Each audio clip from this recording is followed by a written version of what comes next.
Грунтуючи посланником Републичного парламента амандмани, котри Скупштина Војводини прилапела на предлог закона о републичним буџету за следујуći rok,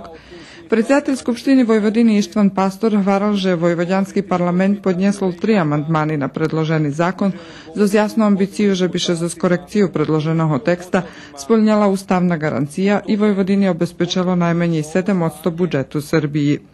Пастор визначил že од 2008 roku toto odredba za ustava nje počitovala i že Vojvodinu nje zadovoljuje vijava ministra financija Lazara Krstića o tim že biše budžet za 2015 rok robil na osnovi novih zakonov o budžetskej sistemi, o finansovanju lokalnej samoupravi i finansovanju Vojvodini.